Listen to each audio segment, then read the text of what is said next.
Straight of हॉर्मज़ में जो हो रहा है ये लोगों को समझ नहीं आ रही।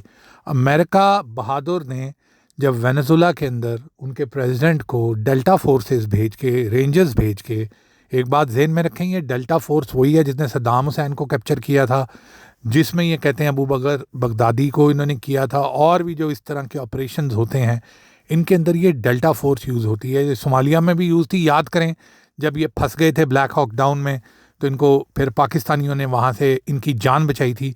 उसके बाद तोरा बोरा के अंदर भी यही थे, जब ये फंस गए थे तो इनको फिर पाकिस्तानियों ने आके इनको बचाया था। और अब ये साले, क्योंकि ये बेसिकली उनके स्पेशल यूनिट्स हैं, स्पेशल यूनिट की भी जो स्पेशल ऑपरेशन है, वैसे तो ये जोज़क के नीचे आती है एक अम्ब्रेला, लेकिन आप ये कह लें कि उनके जो नेवी सील्स लेवल के जो ऑपरेशन हैं, नेवी सील्स बहुत कम है, डेल्टा ज़रा पूरी एक फ़ोर्स है, तो ये उसके अंदर ये इस्तेमाल होते हैं। और इनका यही प्लान था कि ये स्ट्रेटिजिक जगहों में जाके अटैक करेंगे और वहाँ से ये इन्होंने चंद लोगों को पकड़ना था। लेकिन ये इनका जब इन्होंने पहले अटैक किया उसके बाद ये प्लान डिले होता है। इनको ये लगता है कि जी काफ़ी ज़्यादा सक्सेस हमें हासिल हो गई है, और ये उस चीज़ों में कि कौन बचा कौन मरा उसके अंदर लगते हैं। उसके बाद एक फ़ोर्स वहाँ दाखिल होती है इस सारे कॉन्फ्लिक्ट के अंदर। वो फोर्स को रिक्वेस्ट किया जाता है कि आप आएँ, और वो हम फोर्स की अपनी भी स्ट्रेटिजिक अपने भी कोई फ़ायदे और नुकसानात होते हैं जिसकी वजह से उसको आना पड़ता है। डेल्टा फोर्स उस फोर्स को काउंटर करने के लिए अमेरिकन्स वहाँ भेजते हैं। आप ये कह लें कि लेट्स से उस फोर्स का नाम गोस्ट यूनिट है, गोस्ट ही हैं वो। तो वो गोस्ट्स को काउंटर करने के लिए अमेरिकन्स ने अपने ब्लैक हॉक्स और अपने जो बाकी इनके हेलीकॉप्टर हैं इनके ऊपर डेल्टा फोर्स को जमा करके, जैसे वेनेजुला में इन्होंने किया था, तो इन्होंने कहा उनके ऊपर हमला करते हैं बंदर अब्बास में। जब ये उनके ऊपर हमला करते हैं तो पहले दिन ही इनके 5 हेलीकॉप्टर गिरा दिए जाते हैं और इनके 40 डेल्टा फोर्स के लोगों को मार दिया जाता है। उस वक्त आपको पता है कि ट्रंप ऊंची हवाओं में था, नेतन्याहू ऊंची हवाओं में था, सेलिब्रेट कर रहे थे कि जी हमने ये कर दिया, हमने वो कर दिया। इतना बड़ा धचका। तो इन्होंने कहा कि जी ये बात प्रेसिडेंट को पता ना लगे और आप वापस वहाँ भेजें और इसको सेकंड अटैक करें ताकि हम इसको पैसिफाई करें इन लॉसेस को, और उन लॉसेस को हम यही कहें कि वो लॉसेस हमारी उसी अटैक में हुई हैं। सेकंड अटैक के अंदर इनके एक डेल्टा फोर्स के कर्नल साहब हैं, नाम मैं उनका नहीं लेता, कह दें कि जी कर्नल ABC के कर्नल जैक कह दें, कुछ भी कह दें उनको, वो साहब इसको लीड करते हैं। और उसके बाद वो साहब जब कज़ाफ़ी के ऊपर भी जब ये उनकी अलाइंस को, जो उधर के वो अपोजिशन अलाइंस थी, उसको भी वो हैंडल कर रहे थे, और वो तब भी उन्होंने उधर काफ़ी ज़्यादा कारनामे अंजाम दिए थे। तो वो साहब जो हैं, और इसके अंदर वेनेजुला वाले में तो वो थे ही थे, तो वो साहब लीड करते हैं। तो ये वापस वहाँ आते हैं, उसके अंदर नीचे लैंडिंग इनको करने दी जाती है स्ट्रेटिजिकली। जो आप कह लें कि जो गोस्ट हैं वहाँ, गोस्ट यूनिट कह लें, ये मैं एक नाम ले रहा हूँ, तो वो उधर उनको लैंड करने देता है। उसके बाद क्या होता है कि इनके 80 से ज़्यादा डेल्टा फोर्स के लोग मारे जाते हैं, और 170, एक नहीं, 7 नहीं, 70 नहीं, 170 इंक्लूडिंग दैट कर्नल साहब कैप्चर कर लिए जाते हैं। अब उनको कैप्चर करके उनमें से जो मेन बंदे हैं उनको वहाँ पोल्स के ऊपर, मुझे कहना नहीं चाहिए लेकिन जो हुआ है मैं वही आपको कह सकता हूँ कि बग़ैर कपड़ों के उनको लटका दिया जाता है, और उनके पोल के जो ऊपर है, हेड के ऊपर, उनके ब्लैक फ्लैग्स रेस कर दिए जाते हैं।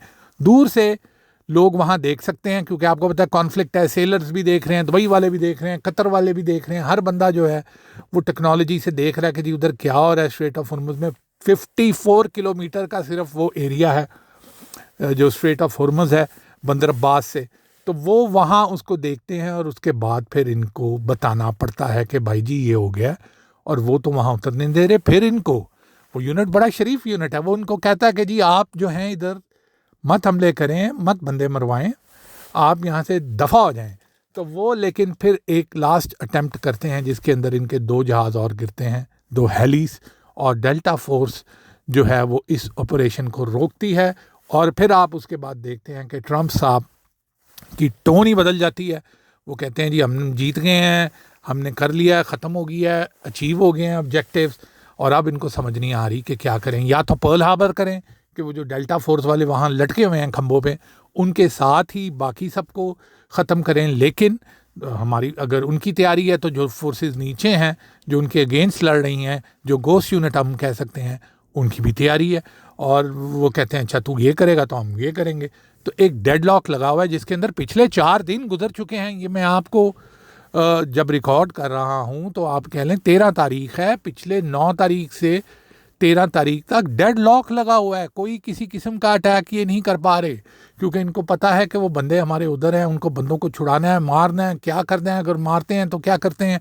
अब इन्होंने अनाउंस किया कि जी 2500 लोग हम भेजेंगे। 2500 लोग के ऊपर तो ये किसी कच्ची आबादी के अंदर घुस जाए ना, अगर ये डेल्टा वाले, तो कच्ची आबादी के अंदर कुछ नहीं कर सकते। और बेटा जी वो वेनेजुला वाला टाइम निकल गया है। और दूसरी चीज़ ये कि पाकिस्तान आर्मी क्योंकि अपनी स्ट्रेटेजिक डिफेंस करता है, चाबार के ऊपर आपको पता है ईरान जब इसको अटैक आया हुआ था, दौरा पड़ा हुआ था, तो इंडिया का बहुत ज़्यादा साथ दे रहा था, तो वहाँ सारी इन्वेस्टमेंट की। तो वहाँ खैर किसने मारे बम, उसको क्या किया, ये इसमें नहीं पड़ेंगे। लेकिन खैर पाकिस्तान को पता है कि आगे हमारा ग्वादर है, कराची है, तो Pakistan is very vigilant. Pakistan के जहाज़ हवाओं में हैं, उन एक हल्की सी भी गलती की, मैंने आपको कॉन्फ्लिक्ट के शुरू में बोला था फरवरी के एंड के अंदर कि 200 किलोमीटर पास भी अगर कोई चीज़ आई, प्रोजेक्टाइल आया, कोई जहाज़ आया, तो पाकिस्तान एयरफोर्स उसको गिरा देगी। हाँ, दुबई वालों को डाल के, दूसरे लोगों को डाल के इन्होंने अफगानुओं को बोला कि आप सेम टाइम पे पाकिस्तान को इंगेज करें, इंडिया को बोला आप सेम टाइम पे पाकिस्तान को इंगेज करें। लेकिन इंडिया क्या इंगेज करे, इंडिया तो पहले खुद जो है इंडिया की मत वजी हुई है।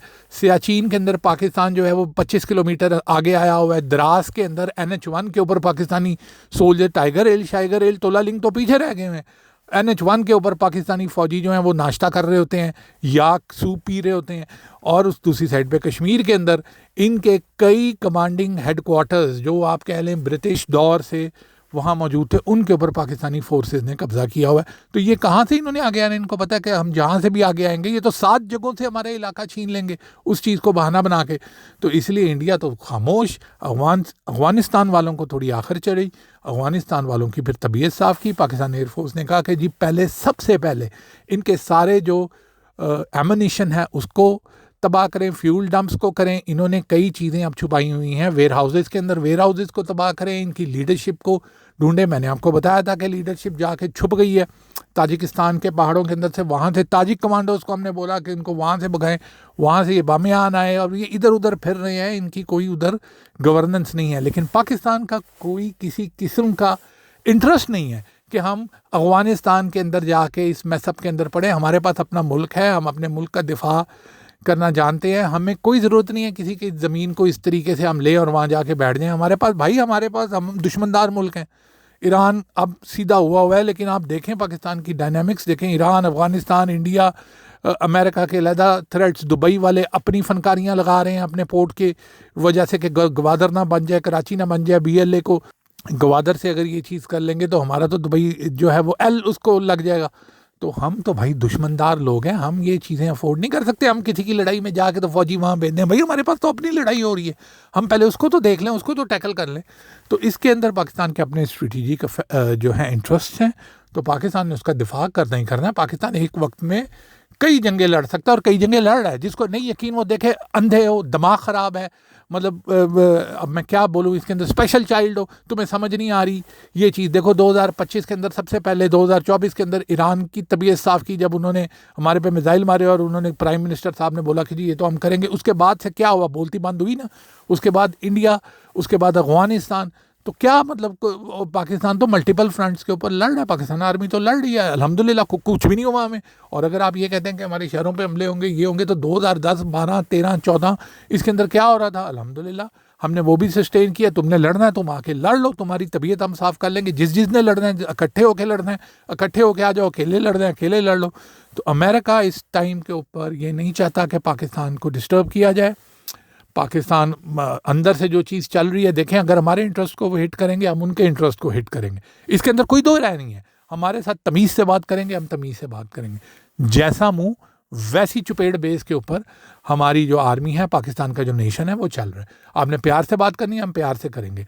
आपने ज़्यादा शौक़े होना है तो हम आपकी तबीयत 1 मिनट में साफ़ कर देंगे, ये उनको पता है। रही बात ये कि ईरान और दुबई और सऊदी और इनके क्या मसाइल हैं भाई? देखो, इन्होंने अमेरिका को वहाँ बुलाया हुआ था अपने दिफा के लिए। अमेरिका इसराइल अपना दिफा नहीं कर पा रहा, तो इनका क्या करेगा? और ये बात आप नोट करें कि ईरान की सारी डायनामिक्स लास्ट 10-12 डेज़ के अंदर चेंज हुई हैं। पहला हफ्ता वॉर का दे वर डेवस्टेटेड। तो वो अब जो भी जिसने भी इनकी मदद की है, किस वजह से किया, मेरे ख्याल में ये मैटर नहीं करता, लेकिन पाकिस्तान अपना इंटरेस्ट को देखेगा। अगर कल को ईरान को कोई फिर से अटैक आता है, उसकी फिर उसको लगता है कि उसने पाकिस्तान के साथ कोई पंगेबाजी करनी है इंडिया के बहस के ऊपर, किसी और के बहस में, तो कर ले, हम देख लेंगे उसको। ये जंग ख़त्म होने वाली जंग नहीं है, ये बात ज़हन में रखिएगा। ये जंग ख़त्म होने वाली जंग नहीं है। अभी तो इन्होंने ऊपर से सुफियानी जो उधर सीरिया में बिठाया हुआ है अपना एजेंट, अभी तो उसको ये दिखा रहे हैं सऊदीज़ को कि ये चिल में है, ये कुछ नहीं करेगा। और हो सकता है, लेकिन कोई चीज़ अगर कोई डायनामिक्स चेंज होती हैं सऊदी अरब की, साफ जाहिर है इमाम मेहदी अगर जब आते हैं तो ये सारी गवर्नमेंट्स जो हैं इन्होंने जाना है, ये रह ही नहीं सकती हैं। क्यों? मतलब कौन है इमाम मेहदी को? मतलब आले सऊद में से तो नहीं होना, या कतरी बादशाहत में से तो नहीं होना। तो साफ जाहिर है इमाम मेहदी जब आएंगे तो ये सारी जो गवर्नमेंट्स इन्होंने इंस्टॉल की हुई हैं, इन्होंने जाना है। तो उस वक्त जो वॉर्स होनी है वो एक डिफरेंट नौयत की वॉर्स होनी है। उनको देखने के लिए ये चीज़ आप देखेंगे कि ये सुफियानी जो उधर इन्होंने क्रिएट किए हैं सीरिया में, सीरिया से अटैक आना है, और हमारी अहादीस में ये लिखा हुआ है कि सीरिया वाली साइड से अटैक होगा। किसके ऊपर होगा? इनके ऊपर नहीं होगा, हज़रत इमाम मेहदी की जब फोर्स आएगी उसके ऊपर होगा। तो खैर ये एक कनेक्टेड डायनामिक्स चल रहे हैं, एक चीज़ से दूसरी चीज़ कनेक्टेड है, ये स्ट्रिंग है। तो उस स्ट्रिंग के अंदर अगर इंशाअल्लाह ताला जो फोर्स इस चीज़ को लीड करेगी, जो फोर्स हज़रत इमाम मेहदी की फोर्स बनेगी, हज़रत इमाम मेहदी की पर्सनालिटी कोई भी हो, अल्लाह बेहतर जानता है। अल्लाह ताला ने, हजूर सल्लल्लाहु अलैहि वसल्लम ने उनके बारे में इंडिकेशंस हमें दी हैं हदीस में कि वो कौन होंगे, कैसे होंगे, वो जो भी होंगे, लेकिन उनके साथ जो फोर्स होगी, जो उनकी मदद करेगी, वो पाकिस्तान आर्म्ड फोर्सेस ही होंगी। Coming back to Middle East, situation is very grave. इनके लिए अच्छी सिचुएशन नहीं है इस वक्त। ये डेडलॉक लंबा रहता है तो ये अरब जो कंट्रीज़ हैं ये कोलैप्स करेंगी, ऑयल की वजह से बाकी इकोनॉमीज़ कोलैप्स करेंगी। द ग्रेट डिप्रेशन से बड़ा, इकोनॉमिक डिप्रेशन से बड़ा एक इकोनॉमिक डिप्रेशन आ सकता है। कोई कुछ नहीं कह सकता कि ये किस साइड पे जाएगी, कहाँ जाएगी, कैसे होगा, लेकिन एक बात सर्टन है, the only certain thing is that कि पाकिस्तान आर्मी अपने मुल्क का दिफा करेगी और अपने इंटरेस्ट का दिफा करेगी। उसके आगे दोस्त आए, दुश्मन आए, साथी आए, फ्रेंड टर्न्ड एनिमी हो, कोई भी हो, उसको देख लिया जाएगा और उसकी तबीयत साफ़ कर ली जाएगी। और अगर दजाल भी आएगा तो दजाल की भी ऐसी की तैसी देख लेंगे, बड़े तू पानी में है दजाल।